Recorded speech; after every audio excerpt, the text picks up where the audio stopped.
time to work on the 66 Impala. I know I've been teasing the video for several weeks, but I'm finally getting time to work on it. And I got AJ here to help me because I don't know what I'm doing, just to be honest. All I know is that exhaust gases go into a turbine, witchcraft happens, and you get more torque and horsepower. I will nuke this engine if I do it on my own. So he's going to be giving me a hand, and he's kind of working on placement now. This is going to be a mini part series. Each step of the way, we're going to take you through, see all of the things that I screw up, and all the things he gets right. So let's get started. This is episode 1 of several, I don't know how many, but let's go.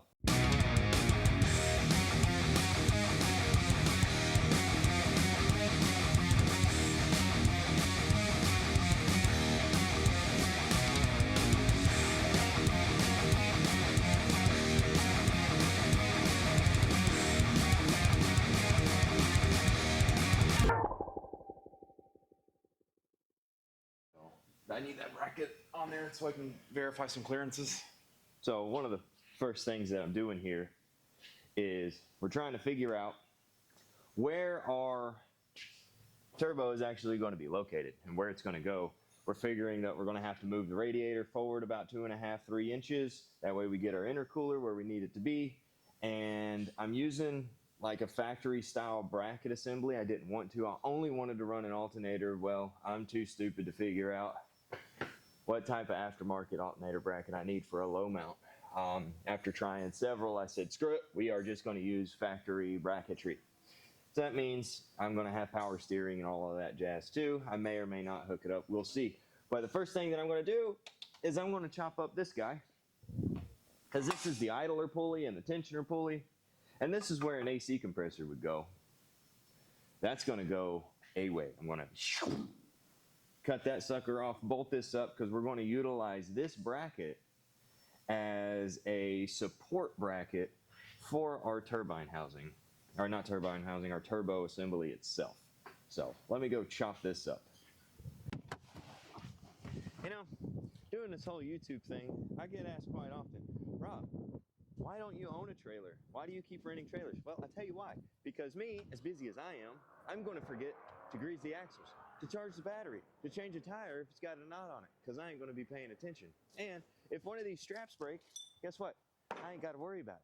So I run from GT Trailer Rentals, and if I need a car like this, C3 Corvette, you know, low trailer, low ground clearance, or your 66 Impala project that you're turbocharging, you got to get it to your shop. They got a trailer for you. Winch with a remote. Hello? Anyway, if you're not renting from GT Trailer Rentals, what are you doing? Let's go rescue this car.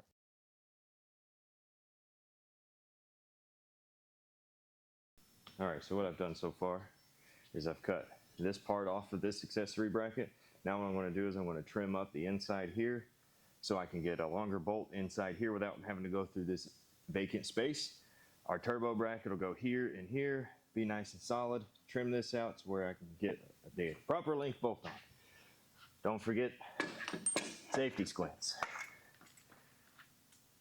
I don't have power. Why don't I have power? There's that, it's going up, it's going in because it's falling out. There we go, got power now. Yeah, here we go.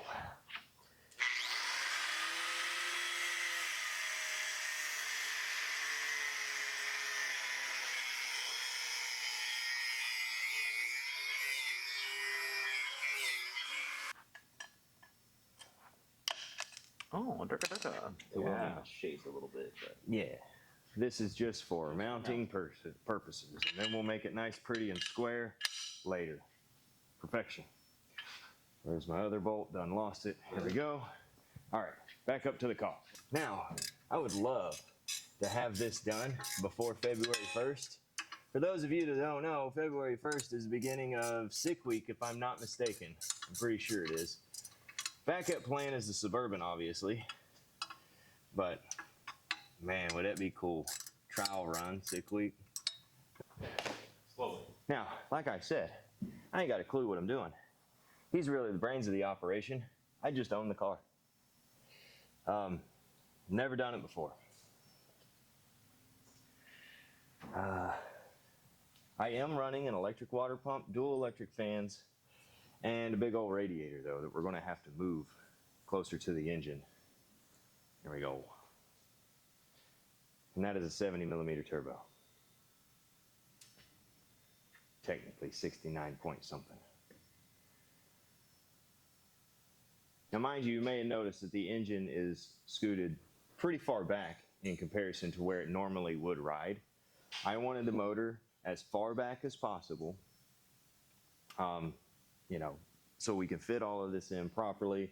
Better center of gravity type thing, suspension that I ain't got, that kind of thing. But eventually there'll be some QA1 under here, maybe.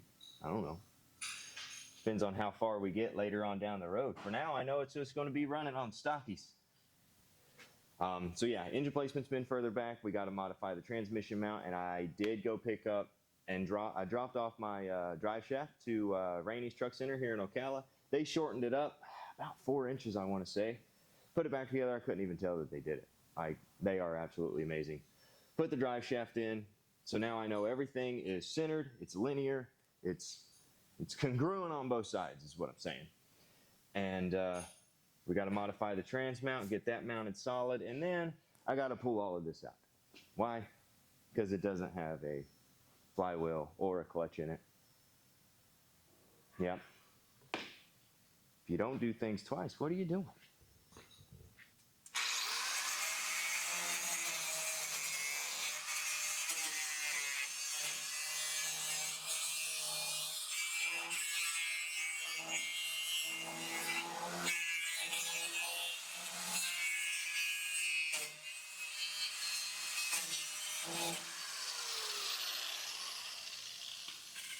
Scalpel? Scalpel. Yeah, that just caved in. Yeah, that's what I was worried about. That's fine. I'll chop it out. Here we go.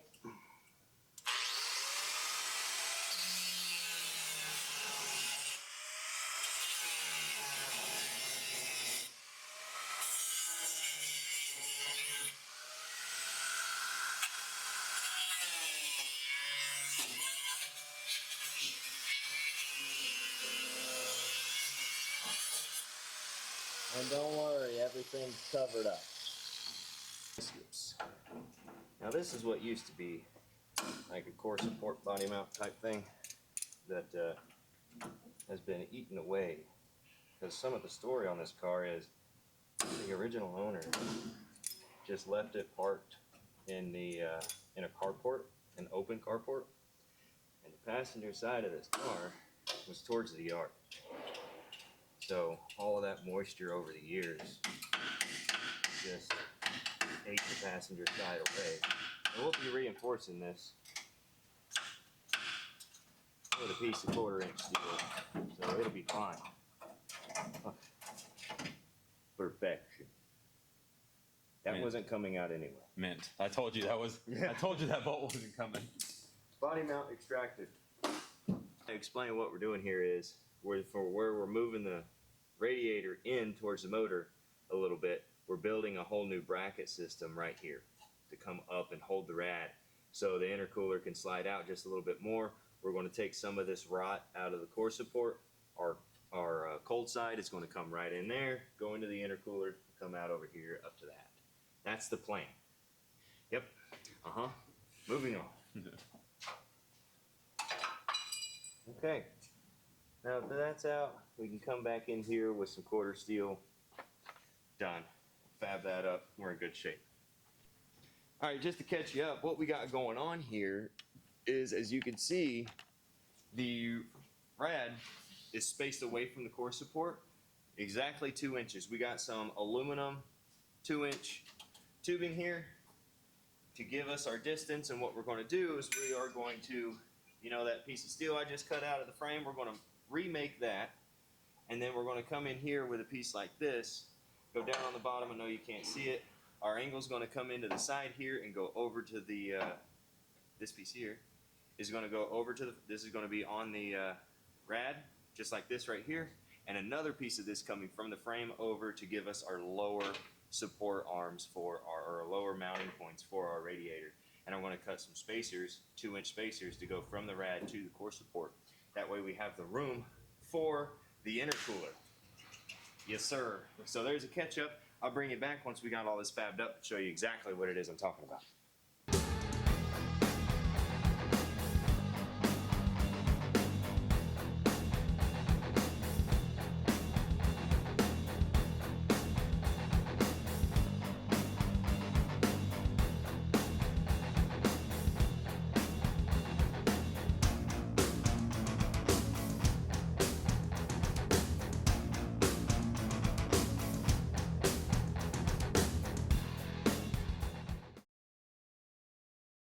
Alright, so here's where we are now. As you can see, we're exactly 2 inches off of the core support there. We have our brackets made down here. We are straight up and down, square across the front of the car. And I've added some steel and some welds down there. Don't judge the welds, I'm not a welder, I'm a grinder. And that's where we are so far. Next step, cut that out and some of that. I had to stop and have a thinking brew about how I was going to cut a nice hole in here where the headlight's supposed to go. You might be asking yourself, why did you take the headlight out? Well, simply put, that's where my turbo is going to get its fresh air from. Those headlight assemblies, brackets, assembly brackets, whatever you want to call them, pretty near impossible. So what's a fella to do? Slowly go through with a 3-inch hole saw. Bam! And I got it. A perfect 3-inch hole. Yep. Okay. There's that. Radiator's mounted. Getting hungry. But I got to mount a turbo. Yep, that's next. All right, so that's essentially going to take care of episode 1 on this series of building the Impala. Each episode is going to be another step in the process that we're going. So it's nice short episodes, informative episodes, and so far we ain't got nothing wrong yet. Hopefully. I'm not a fortune teller. I can't tell. Maybe I have. So comment below. What do you think about this? Turbocharging a 4-door. Let's make 4-doors hot, okay? There's room, okay? If you got kids like I do, you can take them places in your hot rod. It's going to be great. I'm excited. Stay tuned because next up is going to be mounting the turbo. It's going to be doing the hot side of things. And then from there, we'll do the cold side. We'll go through, we'll do the pedal assembly, the transmission. There's a whole lot to come for this. Because if you don't know, it's an automatic right now. No, not for long. We're putting a pedal assembly in it from an 88 S10. Did you know it matches up? Anyway, to a 5-speed transmission. This is going to be fantastic. I am excited. So next episode, stay tuned. It's going to be a good time. And I appreciate you guys for hanging out. Until next time, have a great day, and we'll see you next time right here on Treerow Rescue. We'll see you.